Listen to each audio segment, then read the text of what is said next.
Dulu banjir tsunami,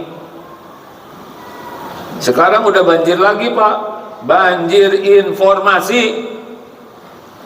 Ini kita punya HP, 5,5 jam kita dibanjiri oleh berbagai hal lewat HP, dibaca terus, dilihat terus, didengar terus.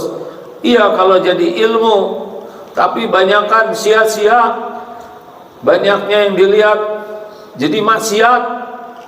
Beneran dibuat semuanya menarik di media sosial itu. Pengen lihat, pengen tahu, pengen baca, pengen dengar, terus segala. Habis waktu kita baca Quran dikit. Di medsos juga kalau ada Quran langsung di skip. Bismillahirrahmanirrahim. Set gitu. Alhamdulillah Bapak Ibu sekalian. Judulnya kajian tauhid. Jadi tsunami itu nikmat atau musibah? Ruginya apa kena tsunami? Rumah jadi baru, betul? Masjid jelek jadi bagus. Yang meninggal jadi syahid. Yang terluka berguguran dosanya. Tidak ada satupun perbuatan Allah yang merugikan. Yang rugi itu yang salah menyikapi. Kalau dilihat dari depan, ini wajah-wajah ada kemiripan. Satu, ini wajah-wajah dalam antrian, ya. Antrian dijemput malaikat maut. Memang yang meninggal yang kena tsunami saja? Tidak, semuanya bakal meninggal. Yang kedua, ini wajah-wajah kelihatan sekali. Ini wajah-wajah banyak masalah. Benar atau benar? Banyak masalah baik atau buruk? Tergantung. Kalau benar menyikapinya baik, kalau salah menyikapinya buruk. Orang tidak lulus ujian bukan karena soal. Orang tidak lulus ujian karena salah jawabannya. Jadi jangan takut menghadapi ujian hidup, tapi takutlah salah menyikapinya. Dan yang ketiga, ini wajah-wajah, teruskan jangan ini jadi tegang begini. Ini wajah-wajah bakal dihisab di akhirat. Sama saya juga. Kita sering iri sama rumah bagus tetangga, padahal rumah bagus itu yang membuat beliau berat di akhirat nanti. Kita sering iri sama jabatan tetangga, padahal jabatan itu yang membuatnya jungkel di akhirat nanti. Kita sering iri sama mobil tetangga yang bagus, mahal, padahal mobil itu yang akan menjadi beban di akhirat nanti. Aneh. Kita malah irinya kepada yang menyengsarakan. Harusnya irinya kepada ahli tahajud, ahli ilmu yang manfaat, ahli sodako. Yang kita iri, yang kita inginkan adalah iri kepada ahli takwa. Kita ingin seperti mereka, karena ahli takwa inilah yang bahagia di dunia, bahagia di alam barzah, bahagia di akhirat nanti. Surat Al-Anbiya ayat 35. A'udzubillahi minasyaitonirrajim. Kullu nafsin dha'iqatul maut. Setiap yang bernyawa pasti merasakan maut. Wa nabluukum bisyarri wal khairi fitnah, dan kami mengujimu dengan keburukan dan kebaikan sebagai cobaan yang sebenar-benarnya. Jadi kita nih lagi nunggu mati, mampir di dunia nih, nunggu pulang, dan selama diam di dunia sepenuhnya adalah ujian. Ingat baik-baik itu. Tidak punya uang? Jawab. Banyak uang? Benar. Dihina? Dipuji? Jawab. Belum punya kerjaan? Banyak kerjaan? Belum punya jodoh? Sudah punya jodoh? Kenapa lebih keras? Lebih berat kan? Belum punya anak? Sudah punya anak? Banyak anak? Banyak ujian. Tidak kepilih pilkada? Yang kepilih berat mana? Oh, yang kepilih itu jabatannya sebentar, pasti berhenti, pasti mati, dan pasti dihisab di akhirat nanti. Berbahagialah yang gak kepilih, gak berat-berat amat, tanda tangannya gak laku. Tapi kalau laku, tanda tangan salah ngejungkal di akhirat nanti. Kenapa mikirnya jadi beda? Enak Pak kalau kita mikir satu ayat ini, wa ilaina turja'un, dan kepada kamilah akan kembalimu. Semuanya dihisab. Saya senang di sini tidak ada yang merokok. Bayangkan Pak, setiap batang rokok yang dia hisab juga nanti dihisab. Tidak ada yang lepas itu. Aduh. Ada ibu-ibu tinggalnya di Perumnas, suaminya pensiun, bilang begini, Bu, saya mohon maaf kepada ibu ya. Apa yang dimaafin Pak, Bapak orang baik. Ya, saya tidak bisa memberikan rumah yang lebih bagus dari rumah ini. Di Perumnas ini cuma rumah kita yang paling butut, paling jelek, tidak dibangun, tidak ada pagar. Bukan tidak ingin Bu, tapi saya nggak ada uangnya buat memperbaiki rumah ini. Maafkan ya Bu. Ini lelaki soleh Pak, pakai minta maaf sebab tetangganya bagus-bagus. Ini Om. Tes. Enak yang mana?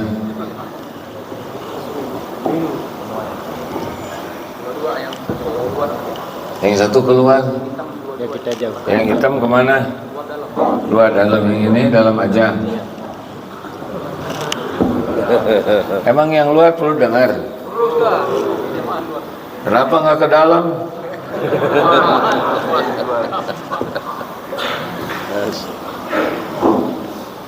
Seperti mana tadi?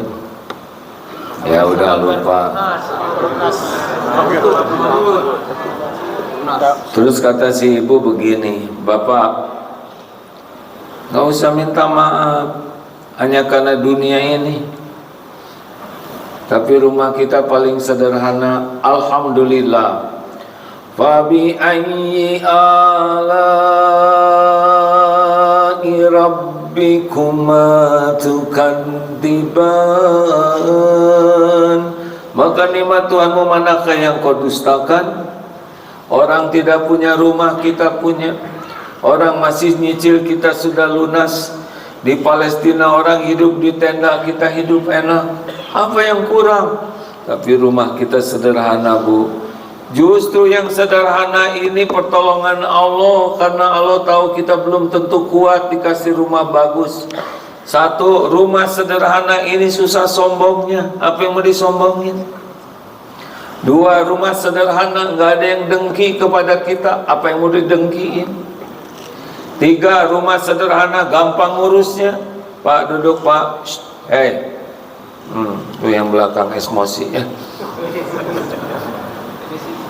Teknisi sambil duduk juga bisa kan? Maksudnya yang belakangnya kasihan Pak. Tuh matanya kedip aja. Yang ketiga, gampang ngurusnya, sedikit barang di rumah kita. Yang keempat, tidak diminatin maling, pintu nggak dikunci juga. maling nggak mau masuk, sekalinya masuk prihatin. Dan yang kelima Pak, insya Allah kita kan udah tua nih bakal meninggal, dihisabnya nggak terlalu berat. Piring 3 ya Allah beres. Sofa tidak ada juga tikar bagus.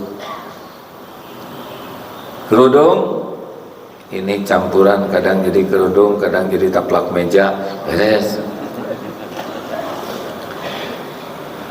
Kalau orang sudah yakin hidup akan berakhir dan semua yang ada ini ujian dan semuanya akan kembali ke Allah, diperhitungkan, pasti beda hidupnya Pak.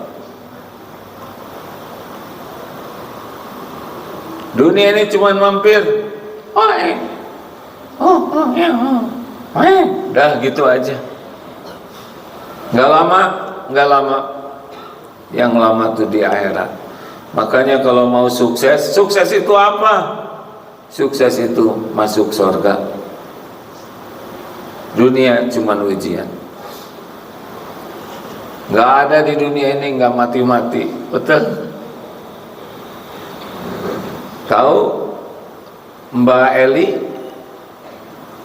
Eli, ibunya Mas Charles dari Inggris, Elizabeth. So akrab hadirin. Bu Elizabeth, Ratu Inggris, emaknya Pak Charles meninggal, kerajaan dibawa? Tidak. Lihat kemarin ke pendopo, di sana dipasang potret-potret para gubernur Aceh dari zaman Belanda. Pada kemana itu? Ya, tinggal potretnya. Kalau gubernurnya soleh, insya Allah ada pahalanya. Yang kasihan, yang selama menjabat error. Udah potretnya potret tua, dikubur babak belur, di akhirat direbus. Makanya nggak usah iri-iri.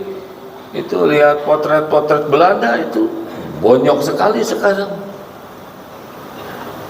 Mikir lagi, ini ceramah jadi banyak mikirnya. Untung katanya saya tidak jadi gubernur. Belum tentu ini, belum tentu untung. Karena pemimpin yang adil derajatnya tinggi sekali kalau adil. Baik Bapak Ibu, jadi mesti gimana nih ngadepin hidup? Ngadepin hidup ini kuncinya sederhana Pak. Tinggal goalnya dulu, mau apa, mau bahagia atau tidak, itu aja. Banyak orang yang tidak tahu apa sih goal hidup Bapak Ibu. Banyaknya sih nggak jelas. Tebak apa yang ada di tangan saya. Nah kalau bingung gini nih, pelanga, pelongo, mau ngomong juga takut salah. Apa yang ada di tangan saya? Nah kalau yakin gitu tuh mantep. Kalau tidak yakin pelanga, pelongo. Kalau yakin mantep. Sekarang apa yang diinginkan selama hidup ini, di dunia ini, di sisa umur ini? Tuh kan pelanga, pelongo, nggak jelas berarti. Ayo Pak, mau apa? Tuh nggak nyobain, nggak mantep. Nih, apa yang ada di tangan saya? Nah mantep tuh, karena yakin. Ibu, mau apa sisa umur ini? Tadi dengar bocoran. Pilih, mendingan banyak uang atau bahagia? Mending rumahnya bagus, megah atau bahagia? Mendingan punya suami ganteng atau bahagia?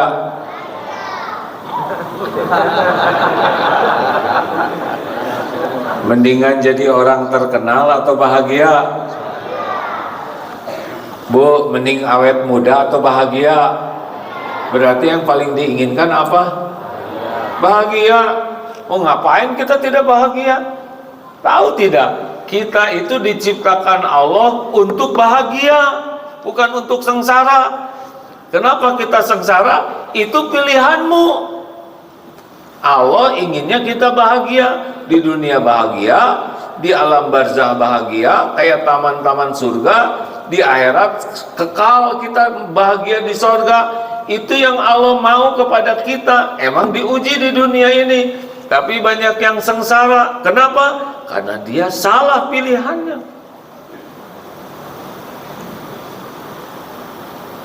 Jadi kita tuh kalau udah otaknya mau bahagia, ya udah cari yang bisa bikin bahagia.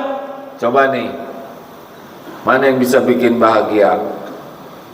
Mengobrolkan kejelekan orang lain atau membicarakan kebaikan orang?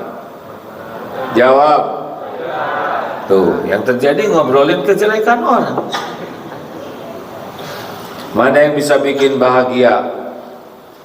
Marah-marah atau menahan amarah? Kalau kerjanya marah-marah. Mana yang bisa bikin bahagia? Memaafkan atau membalas dendam? Tuh, kalau tahu ilmunya sederhana. Jadi apa kunci bahagia? Kunci bahagia ada berapa? Bukan nggak tahu, berarti nggak bahagia, ya kan?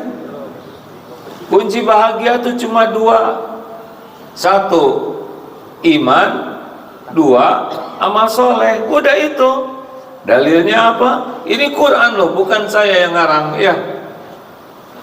An-Nahl 97. A'udzu billahi minasyaitonir rajim. Man 'amila sholihan min dzakarin aw untha wa huwa mu'min falanuhyiyannahu hayatan thayyibah.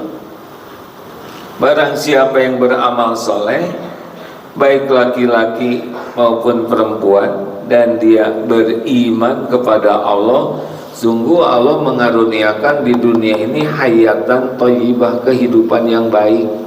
Hatinya tenang, pikiran jernih, kejadian apa aja disikapi dengan benar, rezekinya cukup, ibadahnya enak, doanya diijabah, akhlaknya mulia, istiqomah, meninggal husnul khotimah, enak. Masalah pasti banyak, tapi ditolong oleh Allah ngerjakan masalahnya, karena orang takwa itu dituntun oleh Allah, nggak ribet. Halo? Jelas? Jadi apa kunci bahagia? Jawab. Sekali lagi.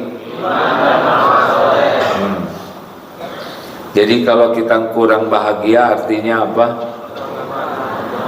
Jawab. Kurang iman dan kurang amal soleh, atau kurang berkualitas amal soleh. Jadi sederhana Pak, kalau mau bahagia, mau husnul khotimah, tiap hari sibuk meningkatkan iman, tiap hari sibuk beramal soleh. Nih ya, saya kasih tahu Bu, Ibu, kenapa di keluarga ibu suka galau, sengsara, nggak enak? Penyebabnya dua, kurang iman dan kurang amal soleh. Wujudnya seperti ini. Kenapa ibu tidak banyak yang tidak tenang di rumah? Karena ibu terlalu berharap dari suami, bukan berharap dari Allah. Sedangkan suami ibu itu makhluk yang tidak bisa diharapkan. Boro-boro membahagiakan istrinya, mereka sendiri tidak bahagia. Boro-boro membahagiakan istri, membahagiakan diri sendiri aja susah. Lelaki ngaku, benar nggak? Ini wajah-wajah penderitaan. Bagaimana mungkin kita ngarap-ngarap dari yang nggak punya? Kan bikin ribet, betul tidak? Kita ingin ditunjuki oleh yang bodoh, ingin ditolong oleh yang lemah, ingin diberi oleh yang fakir, ya menderita dong. Jadi pulang dari sini, saran saya, ibu nggak usah terlalu berharap dan jangan terlalu cintalah sama suami. Ngapain model-model gini dicintai habis-habisan itu? kerjanya marah-marah, pelit, kentutnya bau, ngomongnya nggak enak. Bu, ibu, ini bukan ngajarin yang jelek loh. Cinta boleh, tapi tidak boleh berlebihan. Gimana caranya? Ingat suami, langsung ingat Allah. Karena kelamaan ingat suami, bikin penyakit hati, bikin gak enak. Emang enak ibu kepikiran suami? Enggak. Cemburu, stres. Berharap gak dikasih, stres. Berharap dipuji oleh suami, gak muji-muji, stres. Makin banyak berharap dari makhluk, makin menderita. Kenapa menderita? Karena Allah tidak suka. Nih dengerin Bu, siapa yang menciptakan ibu? Yang menghidupkan ibu siapa? Jawab yang mantap Bu. Yang ngasih rezeki, yang nutupin aib dan dosa ibu siapa? Yang ngasih pahala siapa? Yang bisa mengampuni ibu siapa? Yang menurunkan sakinah siapa? Yang bisa ngasih ibu husnul khotimah siapa? Yang bisa ngasih sorga siapa? Tuh Allah semuanya. Mana suami nggak disebut-sebut? Mama Aceh. Ada emak Aceh, ada mi Aceh. Kalau semuanya dari Allah, kenapa harus bersandar sama makhluk? Itu yang menyebabkan tidak bahagia. Ini kan kajian tauhid hadirin.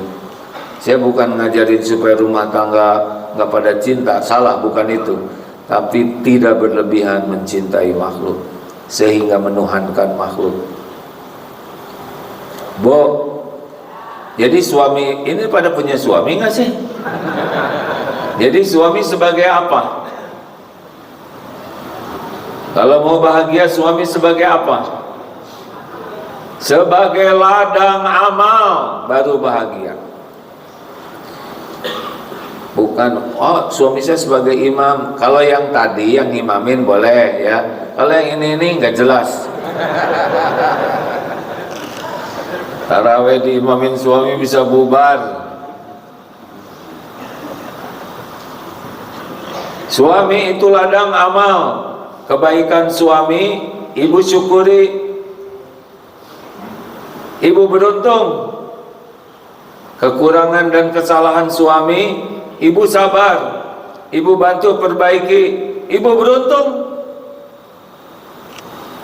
Jadi suami adalah ladang amal soleh, suami ladang penguat iman, suami ladang amal soleh, baru bahagia. Jelas? Bu, nggak usah terlalu banyak berharap, sakit hati. Suami nggak punya apa-apa. Oh, pada nunduk gini. Diam Pak, nanti giliran ibu bisa balikin ya, sabar. Kalau lelaki penyakitnya, kalau ini terlalu berharap, kalau ini terlalu takut sama istri. Pernah dengar ceramah tentang singa? Kalau manusia nikah, orang datang nyalamin, doain, ngasih kado. Kalau manusia nikah. Kalau singa menikah, binatang lain gak boleh datang. Pas singa mau nikah, kucing datang. Singa marah, mau dipukul, kata kucing, tunggu dulu singa, saya harus ngomong sesuatu penting. Apa? Lalu singa berbisik, kucing berbisik, singa dengar, singa langsung pucat. Apa kata kucing? Kucing bicara begini, singa, kamu jangan sombong ya. Saya ini dulunya singa, tapi udah nikah jadi kucing, gitu. Jelas, Meng? Puas, jelas enggak? Ayo mengeong. Tadi kantor singa, pulang ke rumah eok. Kenapa ketawanya menjiwai ya? Enak benar kemarin saya ceramah ada panglima yang panglima ke kantor loreng TNI, pulang ke rumah bisa ganti loreng kucing. Maaf panglima. Sama saya juga. Kita lemah lembut bukan berarti kucing. Kita lemah lembut bukan karena takut sama istri. Kita lemah lembut karena khairukum khairukum linisa'i. Sebaik-baik di antara kamu lelaki adalah yang paling baik kepada istrinya. Tuh, gitu Pak. Mau tahu lelaki yang bagus di sini? Lelaki yang akhlaknya baik, bukan yang kelihatan di masjid baik, soleh, itu boleh.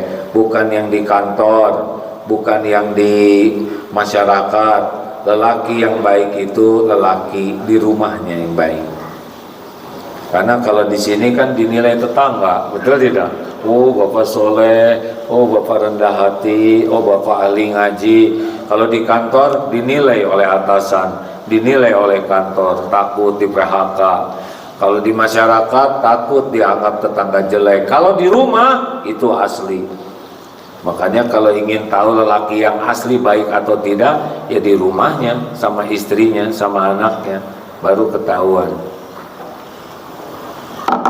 Ngerti? Kenapa jadi stres begini ha?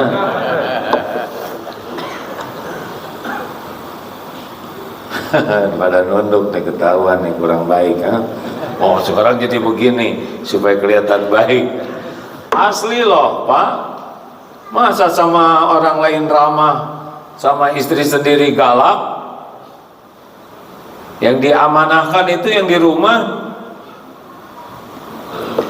Nih saya sekarang nitip ini HP sama bapak misalkan. Mungkinkah HP saya diinjak-injak, dihina-hina, ditaruh geletakan? Nitip HP sebagai amanah aja dari seseorang, nggak mau memperlakukan jelek. Ini dititipkan istri, anak sebagai amanah dari Allah. Masa kita perlakukan jelek? Ya tapi istri saya kelakuannya jelek. Makanya dititipin sama bapak-bapak supaya jadi baik. Mikir.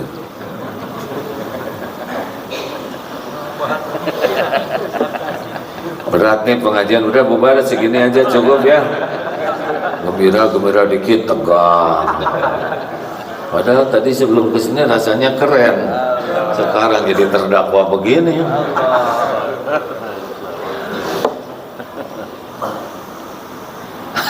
Kalau saya lihat dari depan Pak, ada melongo aja.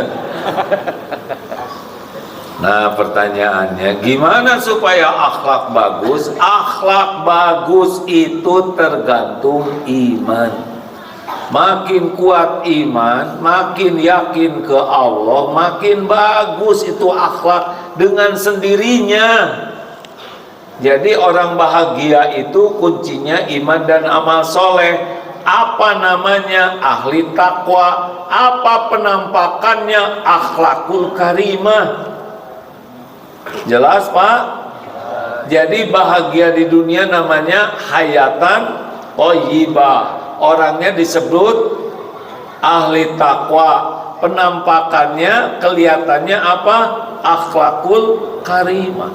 Makin kuat iman, akhlak langsung itu jadi sendiri Pak. Jadi kalau kenapa orang ini akhlaknya jelek, pasti imannya kurang bagus. Saya nggak tahu siapa yang nulis fufu fafa ya. Apa fafa yang sama gede? Di afe, di afe dengar tidak fufu fafa? Dengar tidak? Kenapa? Memenuhi fufu fafa begitu? Karena kufang iman. Orang yang punya iman kuat tidak mungkin menghina sembarangan begitu. Orang yang kuat iman kelihatan Pak dari cara bicaranya. Orang kuat iman itu bicaranya cuma dua, fal yaqul khairan aw liyasmut, berkata baik atau diam. Tidak ada sia-sia, apalagi perkataan dosa. Kalau orang kurang iman, biasanya banyak sia-sianya, dan dari sia-sia banyak maksiatnya. Makanya ibu-ibu kalau ngobrol, ibu langsung ketahuan ini, ibu ini imannya kuat atau tidak. Dengar, gampang, dengerin saja bicaranya. Orang yang kuat iman kalau bicara dua cirinya, bicara baik atau diam. Apa bicara baik? Zikrullah dan amar ma'ruf nahi mungkar, ngajak orang jadi baik dan mencegah orang dari keburukan. Kalau enggak dia diam. Tapi orang yang kurang baik segala diceletukin, segala dikomentarin, segala diceritakan, segala ditanyakan, segala dibahas walaupun tidak ada manfaatnya. Terus aja bunyi terus, padahal tiap bicara didengar oleh Allah, dicatat oleh malaikat, dihisab, termasuk saya sekarang ini. Makanya saya mau udahan aja.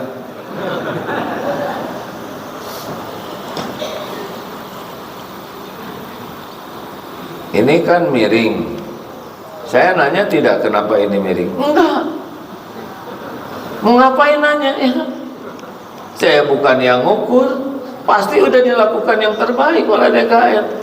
Karena ada yang suka iseng nanya, kenapa ini miring? Ya pasti ke kiblat atuh ya. Kenapa nggak dibangun? Rumit, sok saudara bongkar bangun sendiri. Mendingan nggak nanya, tinggal sholat yang khusyuk beres. Kita segala ditanya. Saya tidak menyalahkan kalau saya datang siang-siang, gimana jalan macet? Tidak. Mau apa nanyain macet? Saudara bukan polisi lalu lintas. Yang penting saya udah nyampe, hidup, betul tidak? Yang sama ngaconya yang datang, macet tadi, mau ngapain cerita? Yang penting kan udah nyampe. Kalau orang kurang iman, segala diceritakan, segala dibahas. Nonton sepak bola dibahas. Dia harusnya nggak dipakai tuh dia. Kata siapa? Harusnya dia udah main. Yang benar tuh bagusnya 2-0. Kata siapa 2-0? Udah jelas 2-1. Main nggak bisa, apa nggak bisa, sibuk membahas. Punya sepatu juga enggak. Nggak usah segala dibahas. Orang kurang iman segala dibahas tapi tidak manfaat. Jadi sekarang gimana caranya supaya iman jadi kuat? Karena bahagia itu kuncinya ada dua, apa? Iman dan amal soleh. Namanya orang yang seperti itu di dunia disebut apa?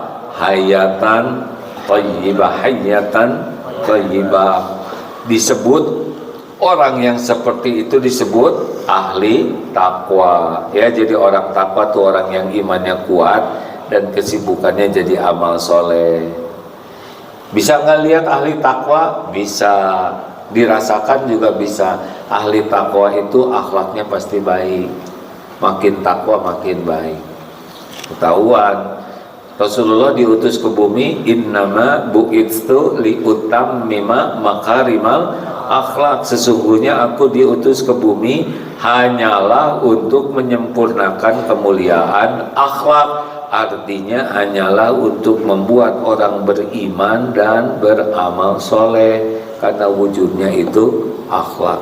Orang yang paling dicintai Allah, inna akramakum indallahi atqakum, yang paling mulia di antaramu di sisi Allah adalah orang yang paling takwa, yaitu yang paling kuat iman dan kesibukannya jadi amal soleh. Jadilah berakhlakul karimah. Jelas? Lebih jelas tidak nih? Harus jelas dulu nih. Ya udah, nggak usah ribet-ribet amat, nggak usah sibuk mikirin bagaimana aset meningkat, ini meningkat. Tingkatin takwa. Gimana caranya? Satu, udah habis belum waktunya? Belum, Ustaz. Nggak usah emosi, biasa aja jawabnya. Saya kan cuma nanya. Satu, iman. Yang bisa nguatin iman siapa? Jawab. Yang bisa menguatkan iman kita siapa? Jawab yang bagus. hanya Allah. Yang membulak-balik hati adalah Allah, ya. Maka apa yang harus dilakukan? Pertama, doa. Minta, karena cuma Allah yang bisa menguatkan iman. Allahumma inni as'aluka imanan kamilan. Ya Allah, hamba mohon padamu iman yang sempurna. Wa yaqinan shadiqan. Hamba mohon padamu ya Allah keyakinan yang benar. Jangan ngaco, jangan menceng, jangan bengkok. Wa qalban khasyian, hati yang khusyuk ke Allah, fokus. Wa lisanan dzakiran, lisan yang selalu basah menyebut nama Allah. Wa amalan mutaqabbalan, wa amalan sholihan mutaqabbalan. Minta, kalau belum hafal minta, ya Allah kuatkan iman saya, luruskan akidah saya. Minta, karena hanya Allah yang kuasa menyolehkan. Dua, ilmu. Kalau udah dengar ilman, pasti lurusannya ilmu. Rasulullah SAW bersabda, man yuridillahu bihi khairan yufaqihu fid din. Barang siapa yang dikehendaki Allah kebaikan baginya, Allah pahamkan agama. Jadi kalau orang bekal baik bukan dikasih duit, bukan dikasih gelar, pangkat, jabatan. Ciri pertama orang bekal baik adalah dikasih paham agama. Jadi maaf Bapak Ibu, orang yang jarang belajar agama nggak akan kenal Allah, tidak akan kenal Rasulullah, akhlak yang mulia, tidak kenal Quran, tuntunan hidup, ngarang aja. Makin lama tua ngarang, tungar namanya. Ya, pasti error. Dia kalau tidak kenal Allah, dia akan menuhankan selain Allah, menuhankan dunia, menuhankan benda, menuhankan leluhur, menuhankan penampilan. Makanya pada ngaco. Kalau kita lihat di negeri kita kayak gini, kok sebagian pemimpin pasti nggak benar pemahaman agamanya. Karena kalau benar dia takut ke Allah, Pak. Kalau takut ke Allah nggak mungkin korupsi. Tapi nggak takut ke Allah, rebutan aja. Sekarang kawan, besok lawan, benar? Saya lihat pola tak politik ini, pusing saya lihatnya, Pak. Asalnya dibela, sekarang dimusuhin, sekarang saling membuka-buka aib. Malu lihatnya, benar? Tidak ada kawan abadi. Kawan abadi itu dengan iman. Kalau hanya dengan dunia, dunia ini panggung sandiwara, dah itu aja. Belajar, kakek-kakek, jangan sampai kakek tukang ngarang. Harus tahu nih, kita bakal mati, dikubur bawa apa nanti. Kita bakal mati nih, dikubur nanti jadi bagian dari taman surga atau bagian dari lubang-lubang neraka. Kita bakal lama di sana nunggu sampai kiamat. Udah mikir lagi. Ayo belajar tiap hari. Dulu banjir tsunami, sekarang udah banjir lagi, Pak. Banjir informasi. Ini kita punya HP, 5,5 jam kita dibanjiri oleh berbagai hal lewat HP. Dibaca terus, dilihat terus, didengar terus. Iya kalau jadi ilmu, tapi banyakkan sia-sia. Banyaknya yang dilihat jadi maksiat. Beneran dibuat semuanya menarik di media sosial itu. Pengen lihat, pengen tahu, pengen baca, pengen dengar, terus segala. Habis waktu kita. Baca Quran dikit. Di medsos juga kalau ada Quran langsung di skip. Bismillahirrahmanirrahim. Set gitu. Nggak kuat. Giliran voli pantai dihitung. Ayo jujur, tsunami yang dulu terjadi bisa membuat orang pada ingat Allah. Sekarang jarang yang ingat Allah, karena kelapangan juga cobaan. 3, mujahadah. Apa yang ketiga? Jawab yang keras. Mujahadah itu artinya sungguh-sungguh. Sungguh-sungguh apa? Sungguh-sungguh mengamalkan ilmu. Jadi jangan cuma datang dengar, itu bagus, tapi tidak cukup. Karena Allah ngasih ilmu itu amanah untuk diamalkan. Banyak orang yang belajar, mendengar, tapi belum tentu banyak yang mengamalkan. Pernah dengar tidak itu wajah cerah tabassumuka fi wajhi akhi kalaka shadaqah? Wajah cerah bagi saudaramu adalah sedekah. Tapi tetap ya wajahnya nggak ada yang cerah. Senyum itu sedekah. Kita baru senyum kalau lihat kotak infak. Disangkanya masuk ke sini sedekahnya. La taghdab walakal jannah, jangan marah-marah bagimu surga, tetap marah-marah. Sabar jadi orang tuh, Jadi istri tuh harus sabar, tahu? Sambil tidak sabar. Ayo Pak, mau nambah iman, amalkan ilmu yang ada. Ilmu itu tidak akan menguatkan iman kecuali diamalkan. Serius ini Pak.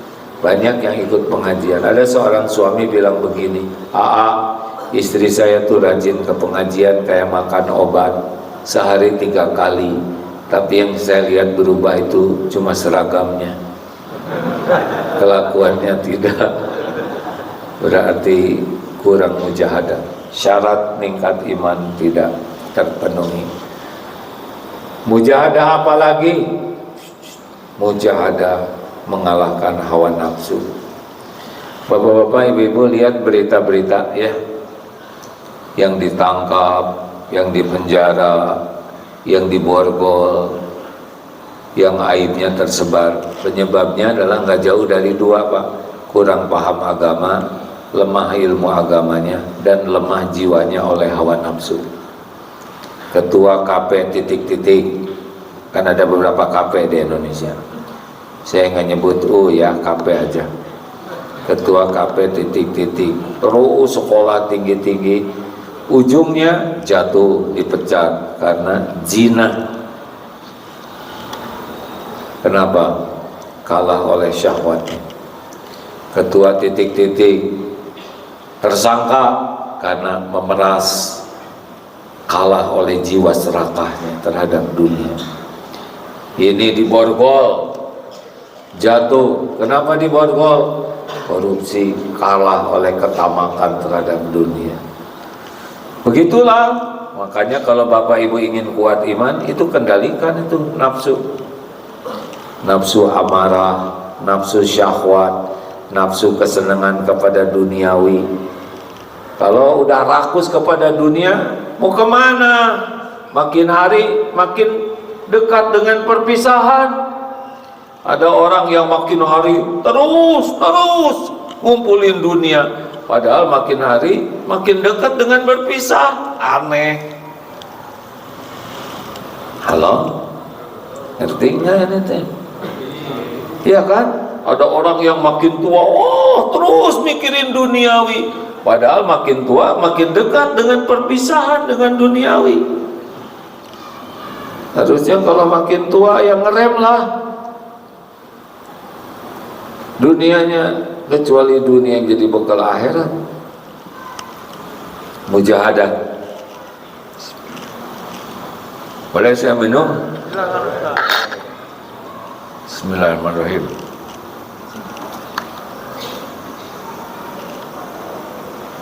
Alhamdulillah.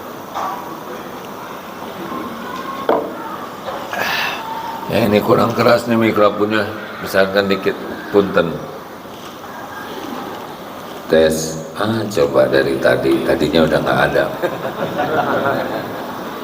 Jadi Bapak Ibu, tiap hari, tiap waktu dilatih dirinya.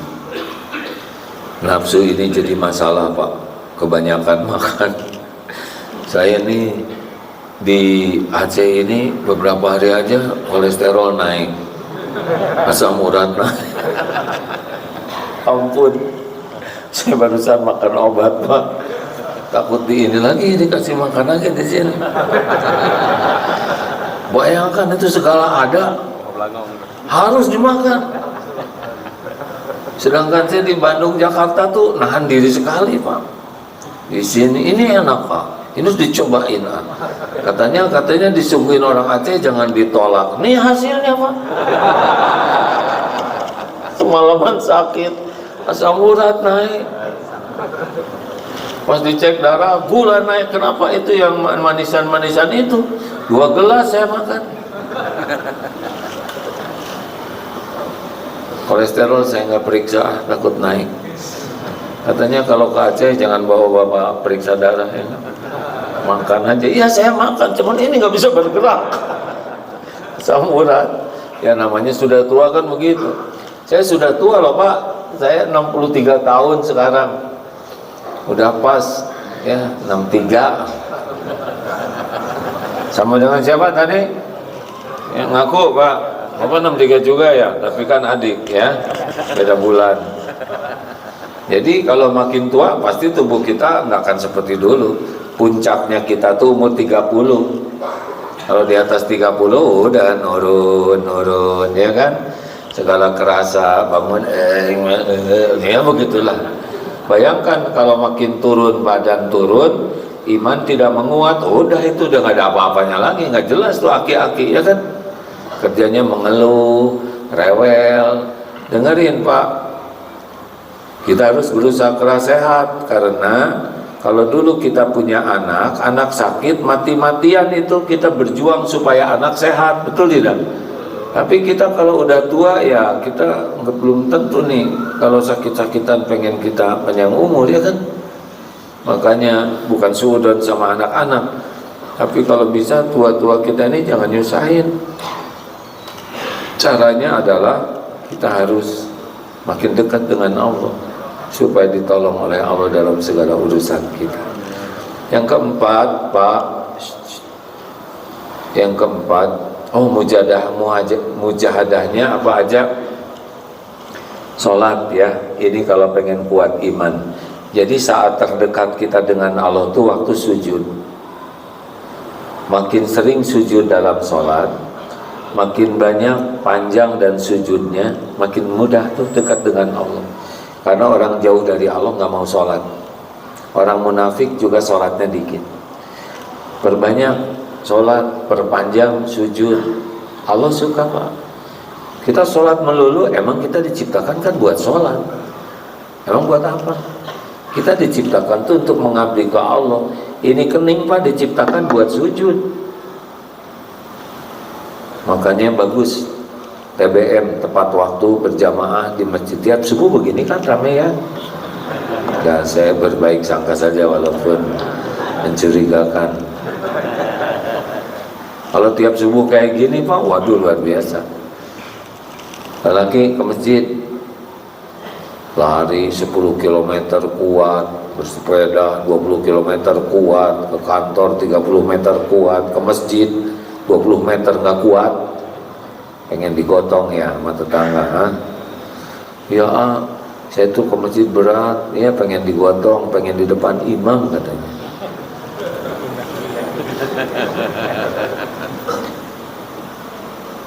Tahajud, jangan lepas tahajud. Ingin kuat iman, tahajud. Karena tahajud itu hanya orang-orang khusus. Sebagian tidur pulas, ngorok. Tapi orang tahajud ini, Masya Allah, minta apa diberi, doa diijabah, dosa diampuni. Cepat itu dengan naik imannya dengan tahajud. Apalagi mujahadahnya, Quran. Baca Quran. Bagi yang hidupnya rada susah-susah, seret-seret, banyak utang, kemudian di rumah banyak bertengkar, anak-anaknya juga nggak nurut, tantrum, kesulitannya ribet aja, belum punya anak karena belum punya jodoh. Coba baca surat Al-Baqarah tiap hari, Pak. Tidak wajib, tapi surat Al-Baqarah itu barokah. Kami menguji kemarin ke karyawan, diberikan 100 Quran, tapi harus ditebus 20 kali baca surat Al-Baqarah dalam sebulan, baru halal itu Quran. Pada baca Quran, waduh berubah, Pak. Satu, lebih tenang. Yang kedua, istrinya katanya ya, jadi jarang rewel karena lihat suaminya baca Quran terus ya. Juga kalau suami istri yang suka bertengkar, dua-duanya baca Quran, nggak bertengkar, Pak, karena sibuk baca Quran. Dan Allah memberikan ketentraman. Urusan bisnis ada tuh seseorang yang ini saya nggak laku-laku aja jual ini, beres Quran laku. Ya, yang belum punya anak dapat jodoh, yang susah hamil dengan izin Allah ditakdirkan, karena surat Al-Baqarah itu salah satu surat yang benar-benar membawa keberkahan. Yang lain juga sama, tapi Al-Baqarah, Ali Imran itu cahaya. Ayo di rumah baca surat Al-Baqarah, jin gak masuk, sihir gak mempan, setan juga gak mau masuk. Makanya jadi jarang berantem yang di rumahnya baca Al-Baqarah. Masalahnya udah bisa baca Quran belum? Kenapa ya baca Quran saya terbata-bata? Tahu kenapa? Karena jarang baca Quran, jadi terbata-bata. Apalagi yang bisa cepat menguatkan iman, sedekah. Asyaitonu ya'idukumul faqra wa ya'murukum bil fahsya. Al-Baqarah 268. Setan menakut-nakutimu dengan kefakiran. Nih bakal berkurang duit, nanti habis, besok gimana? Hati-hati jangan segera dikasihin, nanti nggak makan anak-anak. Terus aja, itu setan, Pak. Wa ya'murukum bil fahsya, dan nyuruh udah jangan sedekah, dikit aja. Itu setan. Sedangkan Allah, wallahu ya'idzukumul maghfiratan minhu wa fadla. Allah menjanjikan kepadamu ampunan dan limpahan karunia. Sedekah ya. Mau kuat iman tidak? Mau bahagia tidak?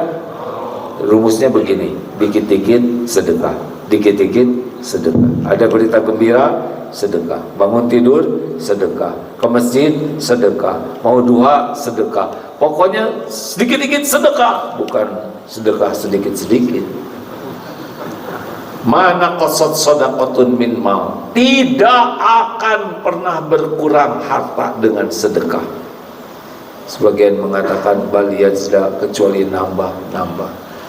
Hasil penelitian Profesor Harvard, Pak, bukan Islam.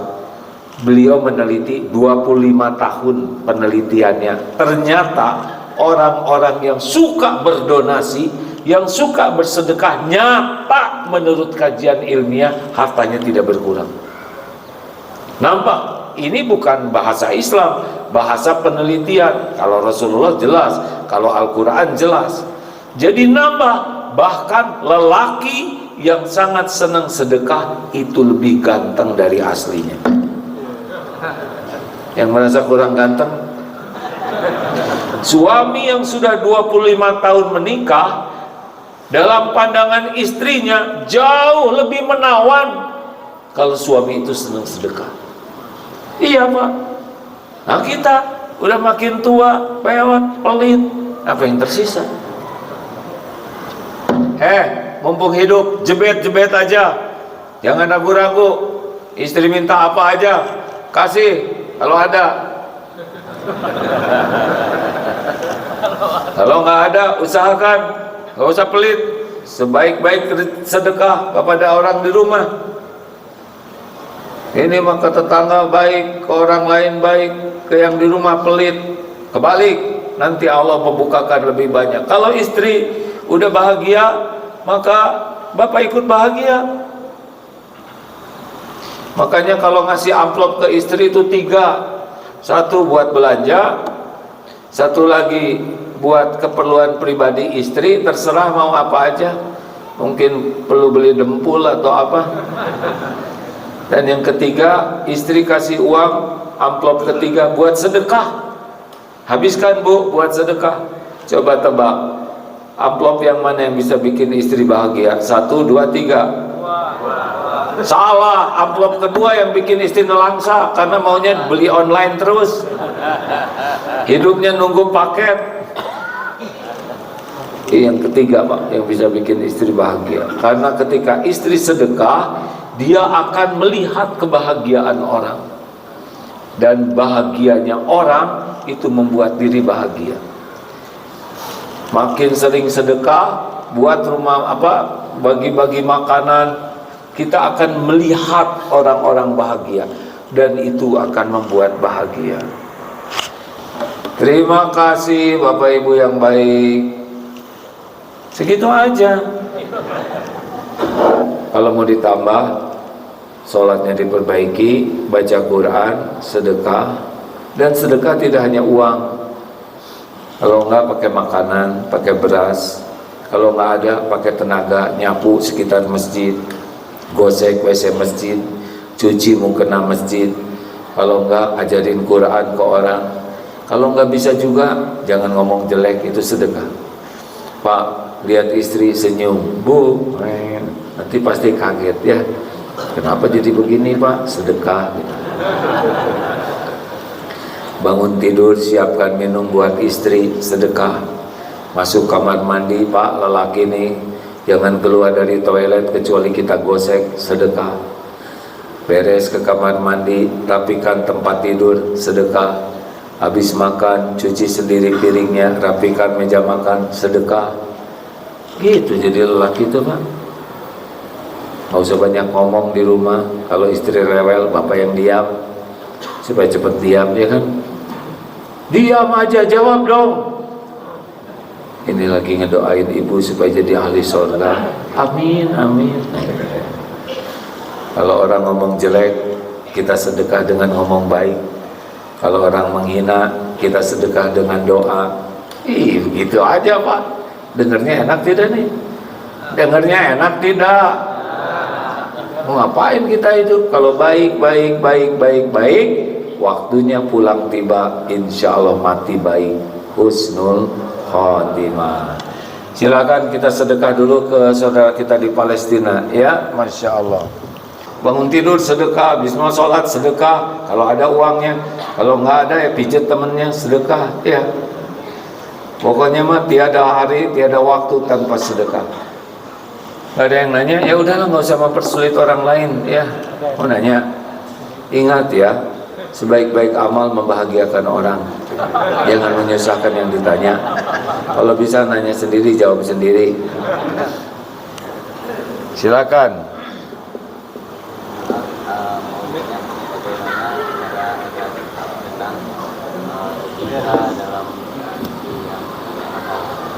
Kondisi banyak masalah, tobat. Surat Asy-Syura ayat 30, wa ma asabakum min musibatin fabima kasabat aydikum wa ya'fu an katsir. Musibah apapun yang menimpamu disebabkan karena dosamu sendiri, tanganmu sendiri, maka tobat itu rahasianya. Banyak istighfar, banyak sholat untuk minta ampun kepada Allah. Kuncinya air mata tobat, terutama di penghujung malam. Jadi kalau tahajud jangan semuanya dipakai tahajud. 20 menit sebelum azan itu istighfar khusus, buka dosa-dosanya. Itu nanti ngejar Pak masalahnya, jadi solusinya dari Allah. Istighfar ya, solusi itu istighfar. Karena semua kegelisahan, kepahitan, kesulitan, kesakitan diundang oleh dosa sendiri. Surat An-Nisa 79, Asy-Syura ayat 30. Allahumma shalli ala Sayyidina Muhammad wa ala alihi wa ashabihi ajma'in. Ya Allah, alhamdulillahi rabbil alamin. Allahumma inna nas'aluka taubatan nasuha wa taubatan qoblal maut wa rahmatan 'indal maut wa maghfiratan ba'dal maut. Allahumma hawwin 'alaina fi sakaratil maut. Allahumma inna nas'aluka husnal khatimah wa na'udzubika min su'il khatimah. Allahumma inna nas'aluka imanan kamilan ويقينا صادقا وقلبا خاشعا ولسانا ذاكرا وعملا متقبلا. اللهم اغفر لنا ولوالدينا وارحمهم كما ربونا صغارا. ربنا هب لنا من أزواجنا وذرياتنا قرة أعين واجعلنا للمتقين إماما. ربنا آتنا في الدنيا حسنة وفي الآخرة حسنة وقنا عذاب النار. سبحان ربك رب العزة عما يصفون wassalamun alal mursalin walhamdulillahi rabbil alamin. Alhamdulillah. Assalamualaikum warahmatullahi wabarakatuh.